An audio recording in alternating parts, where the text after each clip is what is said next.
Hey there, horror movie tea sippers. The following podcast episode will contain spoilers for the movie we are about to review. If you have not seen the movie and do not wish to have anything ruined prematurely, please do not continue to watch or listen until you have seen the movie. And welcome to the Horror Movie Tea Podcast.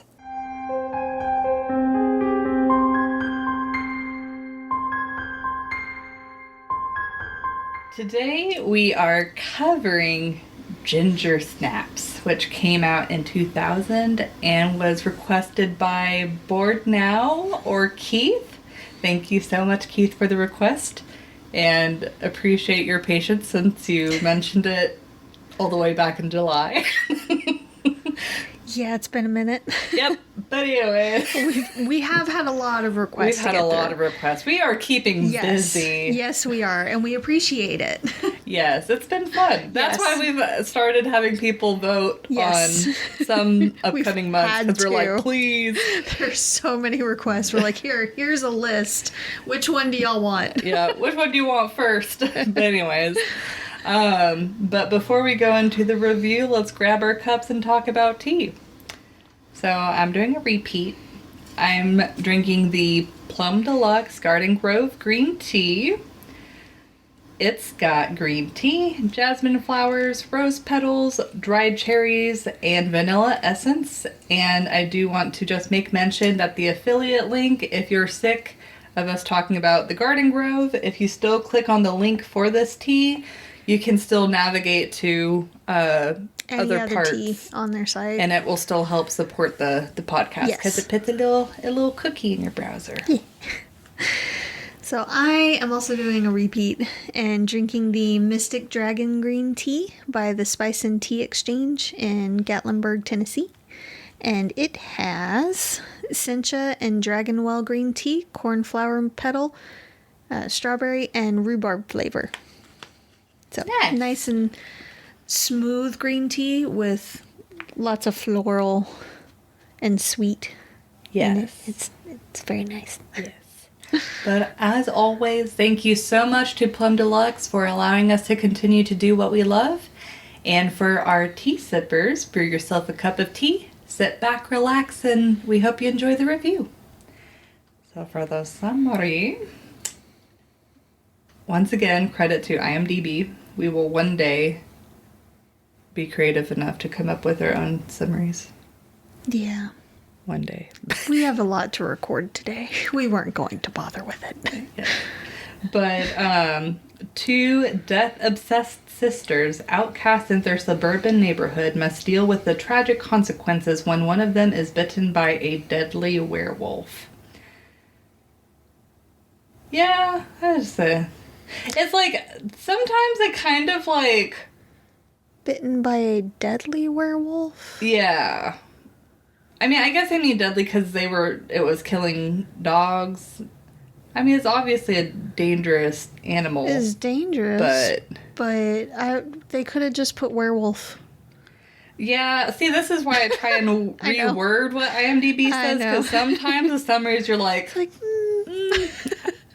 I have questions. Yeah. But anyways, yeah. Off to entertainment. I'll be honest and say I have it's like I've heard of this movie a lot, but I never actually sat down and watched it. And I really enjoyed this movie. Like, this is going to be one on my shelf that I will come back to and watch again. So for entertainment, I would give this a 7.5. I really like with these, like, for someone who is either not super familiar with horror movies or maybe just need a refresher, the whole point of horror movies is that it takes an element that we're like slightly concerned, worried, or scared of, and just twists it in a way to like exaggerate it. So in this scenario, it's teenagers going through puberty, and it's no coincidence that, Ginger getting her period right before she gets bitten like that was done on purpose, like the whole like changing of your body, you know, changing of personality in some way. I mean, not to that extreme, but it's like, you know, going through It's a lot to go through. yeah, a lot of change in hormones and stuff. It changes a person a little bit. And so I thought it was a great way to convey the horror elements of a woman or a teenager finally like getting their period and going through these changes. Like it's terrifying. It can be, for sure.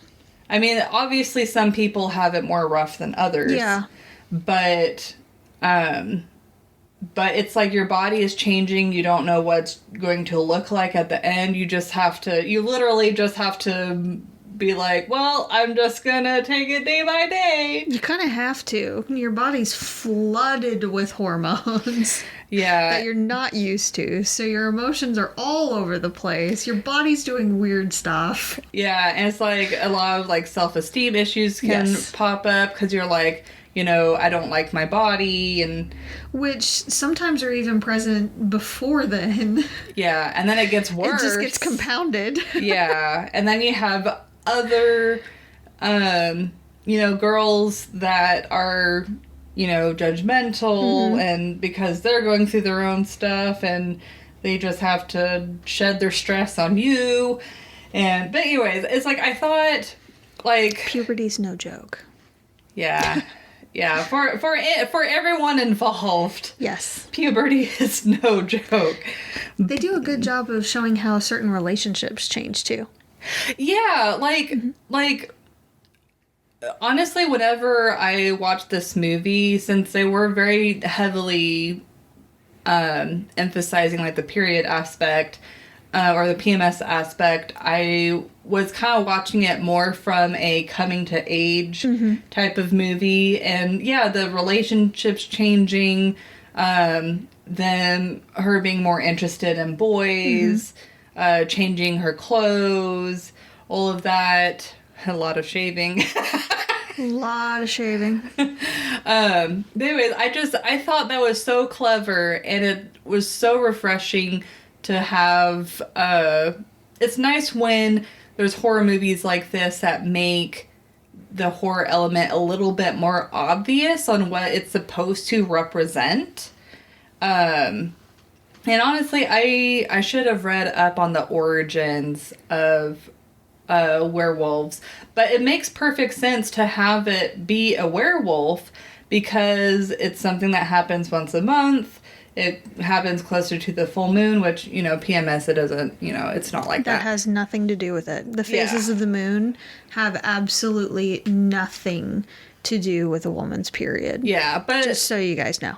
Yeah, but I guess I'm trying to say, because it's obviously a cyclical thing that happens every month, it makes perfect sense. It's easy to parallel line it up. Yeah. So I thought that was very clever. And with the dynamics of the relationships and stuff like that, like, I love the idea behind this movie. I thought that they did a really good job. The effects, I mean, even for the time, I feel like weren't that I feel like they had a fairly low budget, so they probably did the best they could with what they had. It wasn't great. Like, honestly, it wasn't great. I was hoping that they were going to keep more to the trend where whenever, I forgot his name, but whenever the guy picks up the developed photograph and you just see like a partial face of the werewolf, I thought that was a great idea because it's like it did make it look kind of creepy. I was hoping that they would stick with that, but of course, as typical, a lot of horror movies are like, oh, we'll just show you completely the monster at the very end. And I'm glad they at least waited until the end. Yeah. But it definitely did ruin the experience a little bit, at least for me personally. I think it would have been really cool if... I mean, they definitely did have, with Bridget trying to figure out what was going on, she really seemed to jump very quickly to the fact that, oh, my sister is becoming a werewolf. But I think it would have been really fun for them to press more on like the mystery aspect on like, oh, well, is it PMS? Did my sister like actually get bitten by a werewolf? I feel like it would have been kind of fun to play around with that a little bit more. But honestly, I really don't have that many complaints about the movie. It definitely, I mean, it came out in 2000, so it still has that like strong 90s grunge type of feel. And if you're not into like grunge high school type of movies, definitely maybe not the movie for you. But it doesn't 90s or 2000s near as hard as Carrie 2 The Rage. Yeah, no, it's like you can, I think it's because they lean more on the relationships themselves. Like they really do a great job in developing the characters before and during the situation. But yeah, I have very few complaints about this movie. There are a few things that I think would have improved the movie, but I can see why so many people are talking about it. Yeah. So I personally give it a 6. It was alright.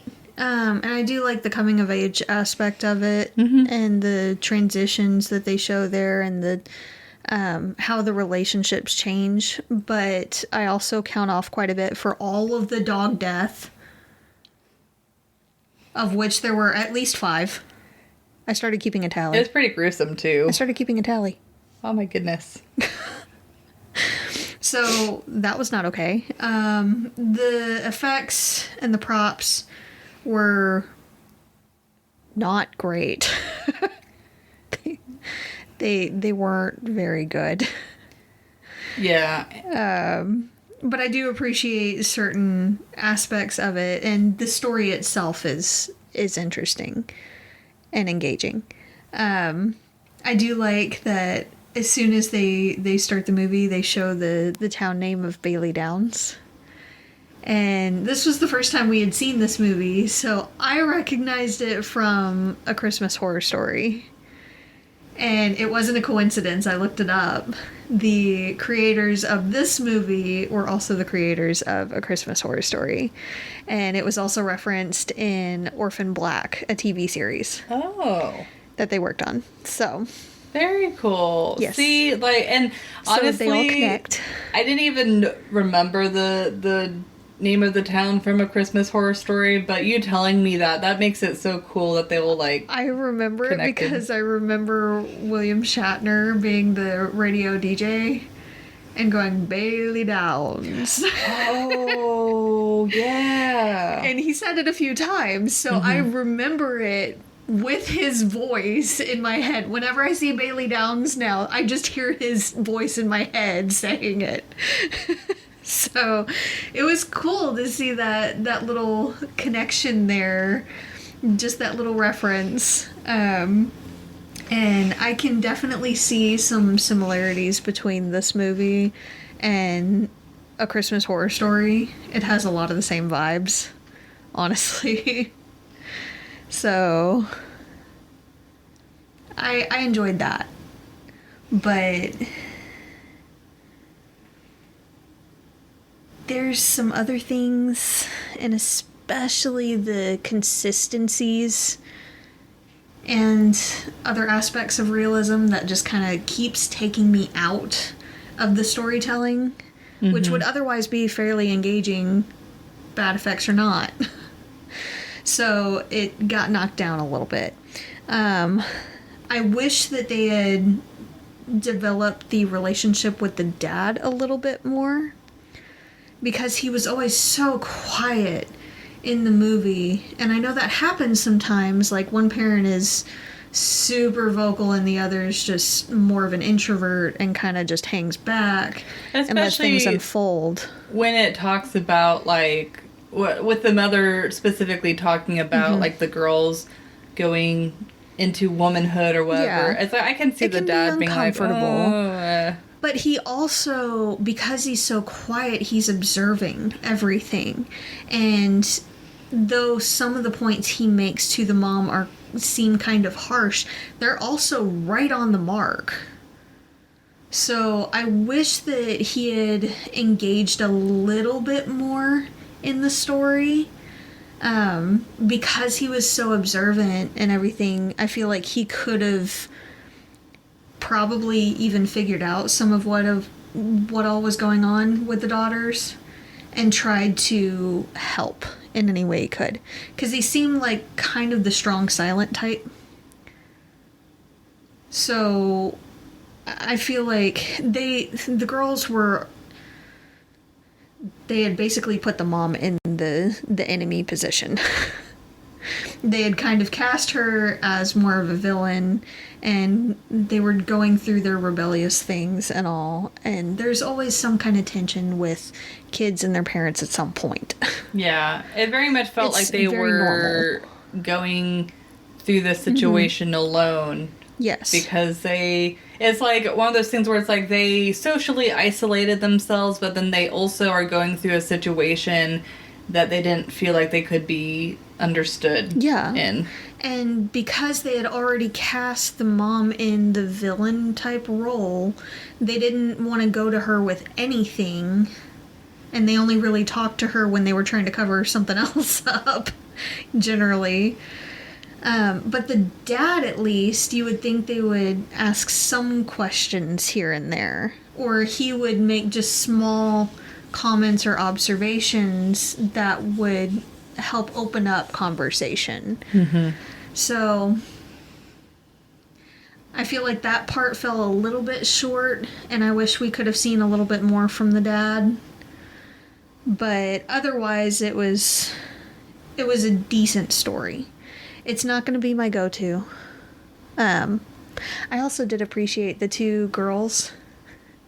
I'm a nerd for saying this. They were both in Supernatural at different points.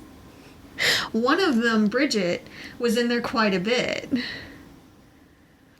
So that was kind of fun too, to see that this wasn't the only thing that they were in, and they did go further. And it wasn't necessarily in movies, but they reprised certain roles. So, and they were good enough to keep coming back. Yeah. So, that's what I got for the entertainment. Cool. So... Yeah, it's tough. Yeah, and it's like... I had given it a 4, but now I'm kind of like questioning. Because it's like, I think the reason why I had given it a 4 is once I connected that, like, I mean, they make it pretty obvious, but once I figured out, oh, they're making the werewolf thing kind of like going through PMS, I was like, oh, you're getting like, you know, a lot more hair, and it's like all of that aspect and the change in relationships and stuff, all of that's pretty realistic.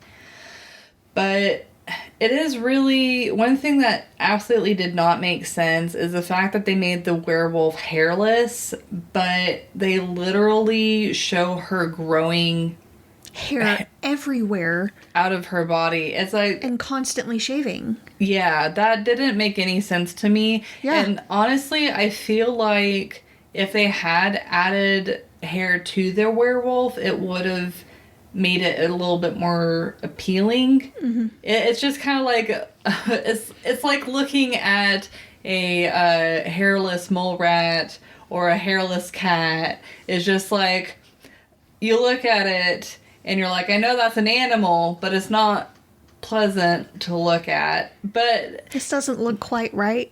Yeah. And then, but the way that they like did the shape of the snout and stuff, I don't know. It's just the bone structure didn't look right. Yeah, but it's like it just doesn't make any sense to show her growing hair, white hair. Like they were very specific. But then, like, have her transform, and it's like, where did all of this hair go? Yeah. I do kind of like the way that the, Werewolf in London? I think it's Werewolf in London. I don't know. It's like one of the original like werewolf movies. But it's like you actually see him shedding his skin and becoming the werewolf. Mm-hmm. And it's like at first it kind of looked like that's what they were going for, but then I was kind of disappointed in seeing, oh no, they're like actually configuring her face to slowly like become. It's like the way that like popped out the fur was popping out of her skin and stuff like that. It did look like, oh, they're gonna have her skin like fall off, Mm-hmm. and then she becomes. But so, but yeah, and then I guess another realistic aspect. I know you, Kyle, were maybe in confliction with this, but the fact that she became way more. She had a glow up. Yeah, she had a glow up, but then the guy that got bit, he became a lot more aggressive. And gross looking. Yeah, and I feel like that does actually kind of correlate with puberty. It can, because puberty hits everyone differently. But it just seemed like such a drastic change in the opposite direction.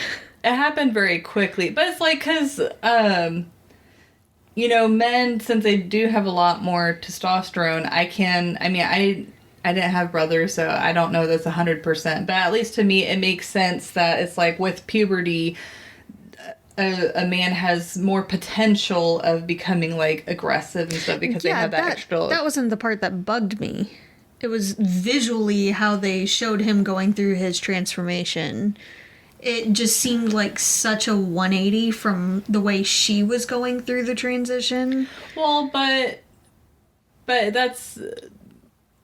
thinking of it, like, from the werewolf perspective, yes, I can totally see that line up. But from the puberty perspective, yes. I feel like that lines up. Yes, from the puberty perspective, for sure. But if they're trying to make it more, like, werewolf-related, then it didn't make that much sense. Yeah. But, well, that's why I'm saying, realistic-wise, the reason why I'm explaining why I gave it the score that I did. It was from the perspective of the werewolves equal PMS versus, or puberty versus werewolf equal werewolf. Yeah. But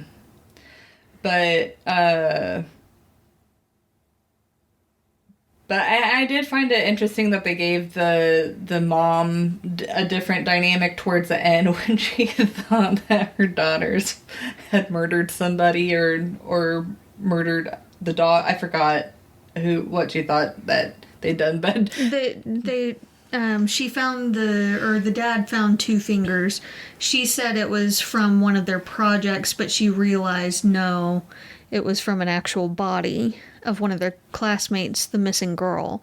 So she thought they had murdered her and buried the body in the shed.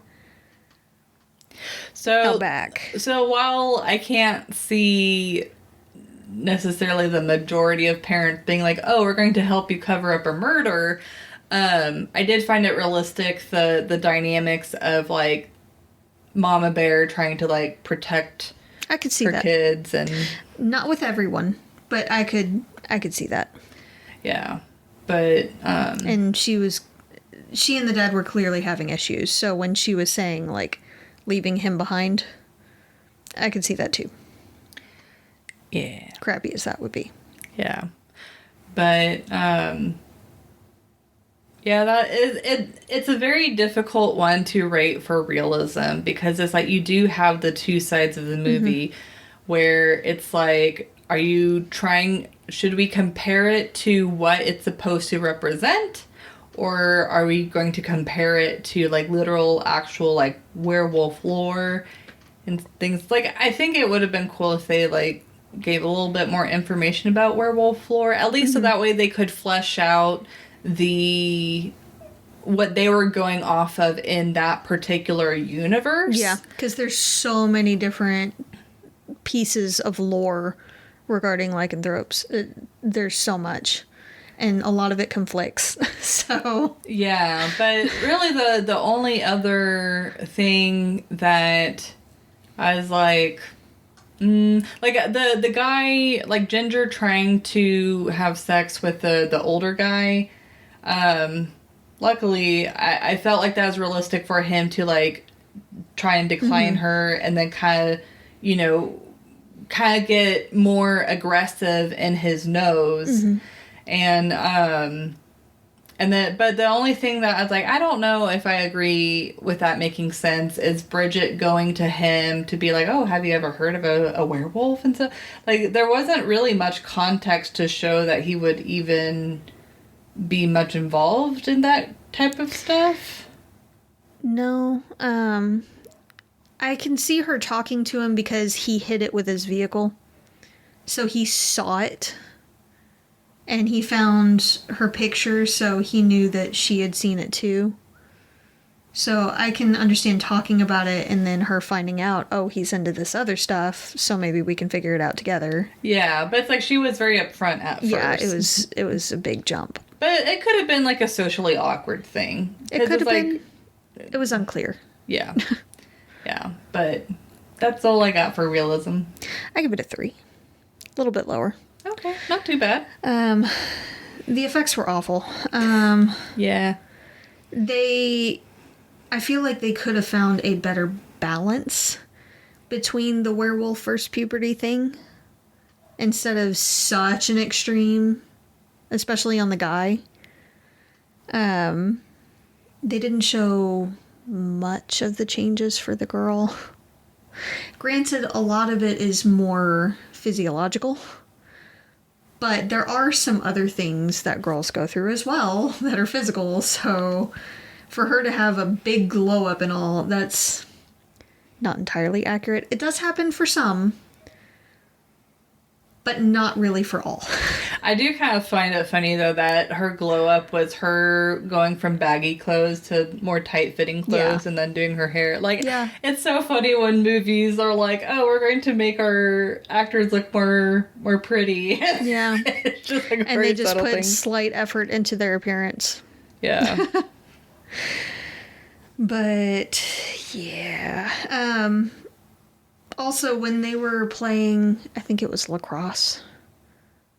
But I don't know for sure. I'm pretty sure it was lacrosse, though. Whatever the girls were playing on the field. They were there long enough to need a line change, but no one noticed the dog corpse on the field. Yeah, I didn't think about that. Yeah. Like, as soon as you walk onto the field, I feel like at least one person would have noticed. Yeah. If no one else, the coach would have noticed. But they were playing for a little while because there were the 2 main characters and a few other girls were on the sidelines talking and just kind of hanging out and chilling. So for them to need a line change in their practice, they've been there for a little while. And nobody noticed the dead dog on the field until someone fell into it. Like, that makes absolutely no sense whatsoever. None. So, no. In one of the scenes when Ginger is shaving, they show a dew claw on her ankle. Yeah. There's a couple things wrong with that. One, it's on the wrong side of the ankle. And 2, dew claws are on the front paws, not the back.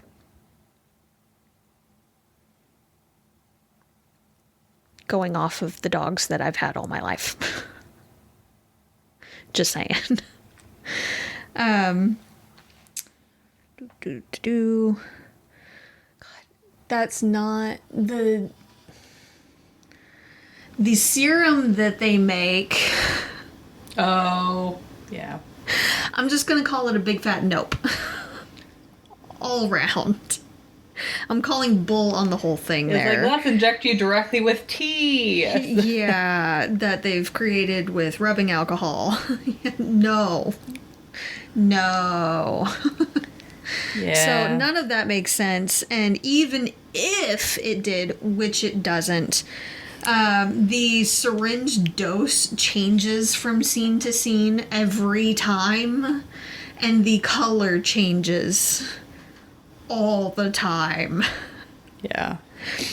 So... They need to get a little bit more consistent with their extraction methods. Yeah. So they weren't very good about consistency with that in the movie or the set. So that's a props department thing. So they kind of dropped the ball a little there.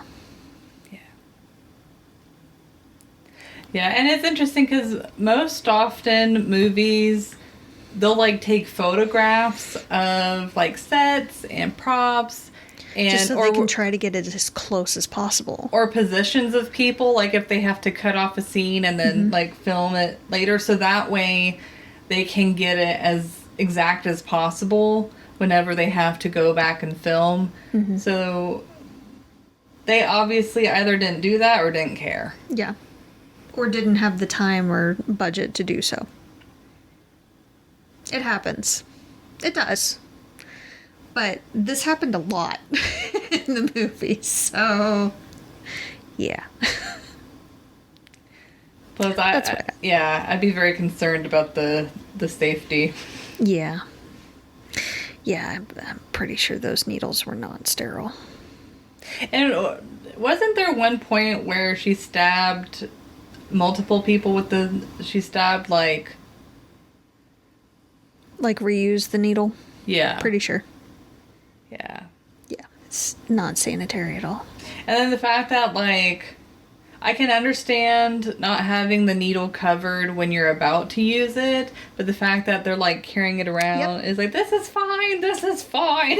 Yeah, because, it coming into contact with anything and everything nearby is perfectly fine to then jab into someone's body.